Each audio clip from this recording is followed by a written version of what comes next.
21 जून रोजी महा-टीईटीचा पेपर आहे. 2013 ते 2025 पर्यंत जर पॅटर्न आपण बघितला तर तो पॅटर्न हा पुस्तकी ज्ञानावरती आधारित होता.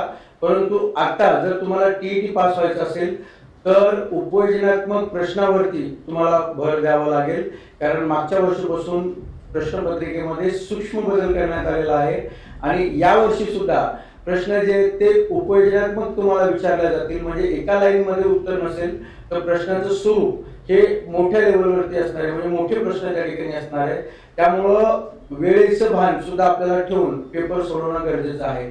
यामध्ये मानसशास्त्राचा जर आपण विचार केला तर व्याख्या विचारल्या जायच्या, परंतु आता त्या ठिकाणी उपयोजनात्मक प्रश्न विचारले जातील. जर तुम्ही शिक्षक असाल तर त्या विद्यार्थ्याच्या मानसिकतेवरती काय तुम्ही निर्णय घेणार किंवा विद्यार्थी एखादा वर्गामध्ये गोंधळ करत असेल तर त्यावरती त्या पद्धतीच्या प्रश्न हे मानसशास्त्रामध्ये त्या ठिकाणी विचारले जाऊ शकतात.